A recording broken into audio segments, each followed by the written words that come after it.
Hello everybody, welcome and thanks for watching our video. This video is called Beyond Paralysis, How to Talk to Your Son or Daughter About Sexuality. Hello everyone, welcome. My name is Nicola Blank, member of the Autism Now Advisory Committee. Being here tells us that you have given yourself permission to talk about sexuality education with your son or daughter.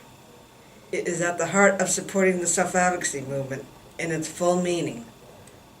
Now I am going to tell my story about when I discovered puberty as a surprise. When I was 10 years old, one day I woke up in the morning and all of a sudden I discovered my period and I'm like, "Mom, what is this? Is this normal? Am I normal?" It was not a fun experience and it was a rude awakening. This is one thing that you should not keep secret from your son or daughter. Surprises like this are not welcoming. I have a question to ask you. Why do you think sexuality education is important for people with developmental disabilities?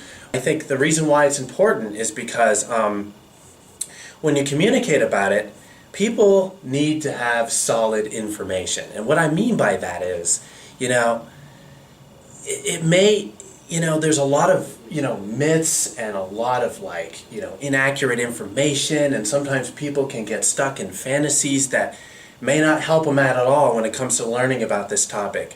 So I think that's one way of kind of getting that out of your head, and I think that having solid, concrete information about sexuality is very important for people with disabilities. Sometimes people with disabilities do have friends, but sometimes those friends are not the most reliable when it comes to, talking to them and getting information about sexuality. So Max, is there anything else you'd like to add on this subject? Absolutely. I think that people with disabilities, have trouble reading. So sometimes what happens is there may be a lot of, books, like information that comes from books on the internet that may be good if you search for in the right areas. But sometimes people have trouble reading, so that can kind of be a barrier to getting information. I would say another thing too that is very important for people to know is, persons with disabilities are, at a much higher risk of being, sexually abused than people without disabilities. Those are other thoughts that come to mind to your question of why it's important for information that is good for persons with disabilities on this topic. Good answer. So my question to you, Nicole, is what do we mean when we use the word sexuality? It's more than it's more than just our bodies. It's how people look. It's about emotions. It's about intimacy and feeling connected. It's about being a man or a woman. It's about how we feel about ourselves and others. In the self-advocacy movement, we use the term sexual self-advocacy. People have said to me clearly that we are all sexual beings, and we want to know. We want to know about being sexual, and we want to have, good, healthy ways of being safe while doing so. By sexual self-advocacy, we also mean we want to have relationships, and also in those relationships to take command of those relationships. People have told me that they want to choose who they're with. They want to choose how fast or slow they go in a relationship, and also base the relationship around their own values. So Nicole, what roles can family members play when providing education on sexuality? They should provide information, communicate values, listen. They should demonstrate or show support, like showing things to the person. Mm-hmm. They should answer questions honestly. Other things people can do are respond in a positive way about sexuality, combat negative messages, they receive about sexuality, like you are asexual, you are oversexed, you will always be a child, you don't deserve privacy, you don't need social opportunities, you will be abused. So Max, why do people with disabilities need to get this type of education from their families? It gives them more positive messages about sexuality versus negative ones. When it comes to self-esteem, to understand and know about your body, that self-esteem goes up.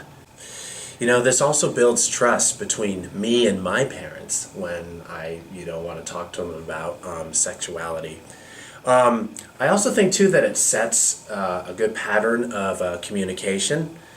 I think that ignoring the topic, not wanting to talk about it at all, can lead to negative thoughts about sexuality. And I think that it combats a lot of inaccurate and unrealistic messages that we can receive from places like the media that can be an addictive place for people to kind of get their information from. So Nicole, what do you think? Why do people with disabilities need sexuality education? Children who have been abused may heal better and view their sexuality as a positive thing versus a painful experience. We need to have the correct information about sexuality. It increases the possibility that they will have the skills they need to be in relationships. When we hear our parents' values, it is a starting place for us to form our own beliefs. The research says that people are more likely to wait to have sex, and if they choose to have sex, use protection if their parents discussed sexuality with them when they were growing up as a child. Accurate information can decrease vulnerability to abuse and exploitation. And lastly, it helps people to be sexually healthy. So Max, do you have any general tips on this topic for parents, family members? I do have general tips about talking about sexuality. First, you may have to initiate the conversation, or in other words, be the start of the conversation. It is okay to feel embarrassed if you don't know the answer and answer the question later. Use a private tone in a private place. Give age-appropriate information. Use models, visuals, TV, soap operas, and role plays. Try to give a consistent message, and try not to react such as that you may alarm the person.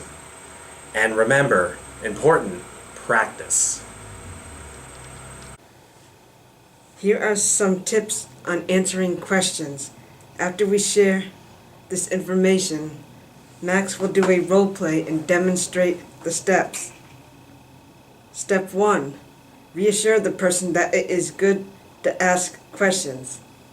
Step 2. Give positive messages. No matter what kind of question you get, it's important to let them know the question is a good question. There's no such thing as a silly question.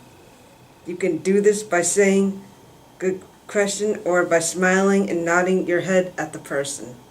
This gives the message that they are sexual beings and deserve information about sexuality, and that asking questions is okay to do. Find out what the person thinks or is really asking. Give correct information and get them involved. By just giving a person correct information, it can sometimes end the conversation. Getting them involved by asking the person questions helps you find out what they know and what they want to know about, and whether they understand the information. Step 3. Decide what messages you want to give. Step 4. Answer simply using correct vocabulary. Step 5. Find out if the person has any other questions. Get feedback from the person and keep it in plain English. Man, I've been getting into some controversial conversation with people about having to wait until I am married to have sex, sexual intercourse, and I am just curious what your thoughts around that are. Well, first of all, thank you for texting me last night, and Yeah. you can come to me anytime. I feel kind of privileged that you come to me to talk about these questions. You can come anytime to me about this. So, anyways, yeah, that's a big topic. That's Sure something is. a lot of people think a lot about before they make that decision. So, what do you think? God, I have no idea. I just, it's just, I've been so scared to have sex, or sexual intercourse, and to some extent, I just have trouble trusting myself here, and the only way for me to really kind of like help me get unstuck with this is like to just rely on, friends like you or people that I know like you that have been pretty much with the knowledge of this topic longer than I've been around, and so that's why I'm kind of wondering, like, if you have any way of, giving me some sort of guidance out of this. Right. Well, I'd be glad to give you some guidance, and you're my little cousin here, so I can certainly, there's a lot of different people in our family that have a lot of different thoughts about this topic, right? Yeah. What have you heard people say? Jeez. Like, there's that Uncle Tommy. What does he think about it? Well, I think that I personally got the impression that he probably thinks like, it is one of those things that you have to sort of wait for until you're married, because I think he's more concerned of us kind of doing it at such a young age too. Right. I think that may play a role into why he may think that. Right. Or personally, what are you scared about? What makes you feel uncomfortable? Probably making, well, I don't mean to sound too hard on myself, but probably, making some sort of mistake. I don't know what I'm scared about. There's just so many things have happened where, like, a lot of people, like I've seen, some friends of mine got, pregnant too young. Yeah. That scared me. It happened to like a relative of mine.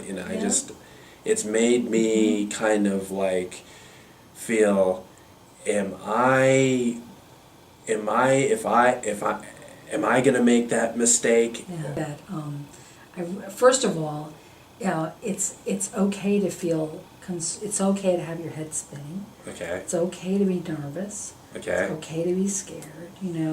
But I think if you can put your energy into thinking about what kind of information you need, like you mentioned about you're kind of scared because some people ended up having children when they weren't ready to have children. So Yeah. do you know where you can go to get information about birth control or being able to have safe sex in general? Because it's not just pregnancy, there's also things around getting sexually transmitted diseases. Do you know who you can go to talk to about that? Yeah. I can give you some information, but do you know where else you can go to get that kind of information? I don't know if there's any books out there that can There help. are. Yeah, Do you there's have books. I mean, I'd be glad to share some books with you. I have a great manual about sexuality education that actually was written for people with disabilities. That was written by people with disabilities. all I'd be right. glad to share that with you. There's Yeah. also been a lot of books out there about people with autism who have talked about the things that they've thought about. So, All right. you know what? Maybe we could look at it together, or if you feel more comfortable looking at it by yourself, then you can maybe write down the words that you're not so comfortable with, and you can figure out a way to kind of find out what those words mean. Does that sound like a way to proceed on all of this? Yeah, I could give it a try. Okay, good. Um, I know you'd rather me just tell you I do. what to but do, well, but I'm not kinda going to do are, that. I really think that I'm really confident in you being able to make your own decision about this, and I really feel like given the right information and of time to think about it, I think it'll, you'll be able to come up with the decision that's right for you. All right. All right? All right. All right. Thank you for listening, and see you. And this is our final video. And Sorry we won't be producing anymore. thank you so much, Nicole, for doing this with me. And I hope that role play that you just saw will help you when you discuss this topic on sexuality with your parents, but whoever you trust. And thank you so much for watching this video, and I hope the information that we gave you helps.